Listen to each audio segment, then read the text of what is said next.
90 రోజుల కోర్సు పూర్తి చేస్తే చాలు 100% ప్లేస్మెంట్ సపోర్ట్ తో సాఫ్ట్వేర్ జాబ్ మీ సొంతం. వెంటనే కోడ్ జ్ఞాన్ డెస్టినేషన్ ని సంప్రదించండి. హలో సాయిరామ్ గారు. హలో అండి. సార్, ఎవరైనా సరే అంటే డిప్లొమా దగ్గర నుంచి డిస్కంటిన్యూ చేసేటువంటి వాళ్ళు ఉంటారు. కొంతమంది నాన్ ఐటీ బ్యాక్గ్రౌండ్ నుంచి సాఫ్ట్వేర్ వైపు రాణించాలి అనుకునేటువంటి వాళ్ళు ఉంటారు. అండ్ కొంతమంది కెరీర్ గ్యాప్ వచ్చి కూడా సాఫ్ట్వేర్ వైపు రాణించాలి అనుకునేటువంటి వాళ్ళు ఉంటారు. అండ్ ఆన్లైన్ అయినా సరే, ఆఫ్లైన్ అయినా సరే కొన్ని రోజులు కోర్స్ నేర్చుకొని స్వతహాగా మీలాంటి వాళ్ళ దగ్గర ఏంటంటే ప్లేస్మెంట్ సపోర్ట్ 100% ఉంది కాబట్టి, అసిస్టెన్స్ 100% ఉంది కాబట్టి మీలాంటి వాళ్ళ దగ్గర నేర్చుకోవాలనుకునేటువంటి వాళ్ళు ఉంటారు. సో ఏ ప్రోగ్రామ్ నేర్చుకుంటే బాగుంటుంది, the same time non IT background నుంచి వచ్చేటువంటి వాళ్ళకి ఎలా ఉంటుంది అసలు మీ దగ్గర? బేసిక్గా ఒక్కసారి సాఫ్ట్వేర్లోకి చూసుకుంటే నాన్ ఐటీ, ఐటీ ఇవన్నీ పెద్ద పట్టించుకోరండి. వాళ్ళ దగ్గర స్కిల్ ఇంపార్టెంట్. కాకపోతే ఎక్కడ ఎక్కువ మంది ఆలోచిస్తారు అంటే నెంబర్ ఆఫ్ ఆపర్చునిటీస్ దగ్గర. ఓకే, ఐటీ వాళ్ళకి ఎక్కువ ఆపర్చునిటీస్ ఇస్తారు. ఎందుకంటే కంపెనీస్ ఏం బిలీవ్ చేస్తాయంటే వాళ్ళు ఆల్రెడీ ఐటీ చదివి ఉంటే వాళ్ళకి ఒక ఐడియా ఉంటుంది. సో మనకి ఎక్కువ ట్రైనింగ్ కాస్ట్ అవ్వదు లోపలికి తీసుకున్నాక అన్న పాయింట్లో వాళ్ళు ఆలోచిస్తారు. నాన్ ఐటీ వాళ్ళని తీసుకుంటే మళ్ళీ వీళ్ళకి మొత్తం నేర్పించాలి అన్న పాయింట్లో వాళ్ళు ఉంటారు. నాన్ ఐటీ వాళ్ళు ఎవరైతే ట్రైనింగ్ ప్రాపర్గా తీసుకొని IT side top notch skills ఉంటే గనక, నేనైతే గనక ఐటీ వాళ్ళకన్నా నాన్ ఐటీ వాళ్ళకే ఎక్కువ ప్రిఫరెన్స్ ఇస్తాను అన్నమాట. ఎందుకంటే ఐటీ వాళ్ళు ఒక పాయింట్లో ఉంటారు, ఏమని మాకు అన్నీ తెలుసు అన్న పాయింట్లో ఉంటారు. నాన్ ఐటీ వాళ్ళు అరే మాకు తెలియదు, మేము జాబ్ తెచ్చుకోవాలి అని చెప్పి కంప్లీట్ బేసిక్ నుంచి ఫోకస్ చేసి నేర్చుకుంటారు. ఓకే, ఒకసారి ఇంటర్వ్యూకి వెళ్తే మీరు ఈవెన్ నేను చెప్పేదే అని కాదు, హిస్టరీ తీసుకుంటే ఏ కంపెనీలో తీసుకున్నా కూడా నాన్ ఐటీ వాళ్ళ ప్యాకేజెస్ ఎక్కువ ఉంటాయి.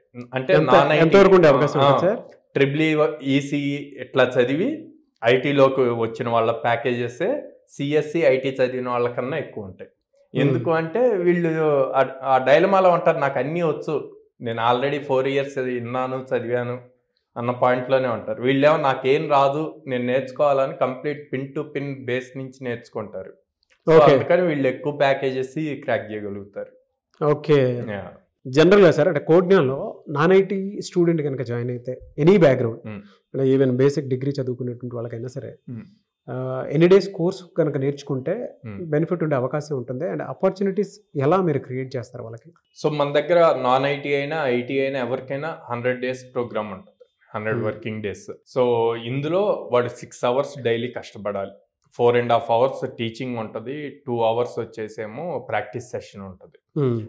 అందరికీ కంప్లీట్ బేసిక్ నుంచి మళ్ళీ స్టార్ట్ చేసి చెప్తారు. వాళ్ళు కాలేజీలో ఏం నేర్చుకున్నారు ఏంటి అన్నది మనకు సంబంధం లేదు. ప్రాక్టికల్ కావాలి ఇండస్ట్రీకి, ప్రాక్టికల్గా ఇచ్చిన లాజిక్ని ఎన్ని వేస్లో వీళ్ళు సాల్వ్ చేయగలుగుతారు అన్నది కావాలి. సో అంతా బేసిక్ నుంచి నేర్పిస్తారు. సో అప్పుడు వాళ్ళకి జాబ్స్ క్రాక్ చేయటం కూడా ఈజీ అవుతుంది. ఈ ప్రాసెస్లో మనం ఒక 1 week క్లాసెస్ జరిగితే, మండే టు సాటర్డే క్లాస్ జరిగితే సండే ఎగ్జామ్ ఉంటుంది వాళ్ళకి. ఆ ఎగ్జామ్లో వాళ్ళు ఎక్కడ మిస్టేక్స్ చేస్తున్నారు అన్నది చూసి మళ్ళీ ఆ కాన్సెప్ట్స్ని ఎవరెవరైతే మిస్టేక్స్ చేశారో వాళ్ళని గ్రూప్స్ చేసి మళ్ళీ రివిజన్ చేస్తాం అన్నమాట. అప్పుడు వాడికి మళ్ళీ నేర్చుకోవటానికి ఛాన్స్ ఉంటుంది. సో అట్లా చేస్తున్నాం కాబట్టే మా ప్లేస్మెంట్ రేషియో ఎక్కువ ఉంది.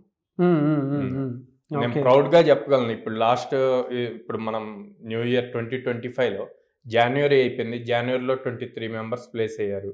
ఫిబ్రవరి ఇప్పుడు 7 days అయింది. ఈ 7 daysలో దాదాపు 50+ స్టూడెంట్స్ ప్లేస్ అయ్యారు. నాన్ ఐటీ బ్యాక్గ్రౌండ్ వాళ్ళు ఉన్నారండి, అందరూ ఉంటారు. నాన్ ఐటీ ఐటీ అందరూ ఉంటారు. ఇంకొకసారి మన దగ్గరికి వచ్చాక అందరూ సేమ్. ఎలా సార్ అంటే వాళ్ళ మీద ఫోకస్ ఏ ఏరియాలో ఎక్కువగా బలంగా ప్రొజెక్ట్ చేస్తారు సార్? నాన్ ఐటీ వాళ్ళు జాయిన్ అయినప్పుడు ఇప్పుడు కొంతమంది ఉంటారండి, అంటే మనం ఓపెన్గా మాట్లాడుకుంటే ఇంజనీరింగ్ ఆడుతూ పాడుతూ కంప్లీట్ చేస్తారు. ఓకే, తర్వాత రియలైజ్ అవుతారు, అరే అయిపోయింది, నేను ఇప్పుడన్నా కష్టపడాలి, నేర్చుకోవాలి, ఫ్యామిలీకి సపోర్ట్గా ఉండాలి అని. ఆ రియలైజేషన్ వచ్చినప్పుడు మనం ఆ స్టూడెంట్ని కనుక ప్రాపర్గా సపోర్ట్ చేయగలిగితే వాళ్ళ లైఫ్లో మంచి హైట్స్ క్రాక్ చేయగలుగుతాడు.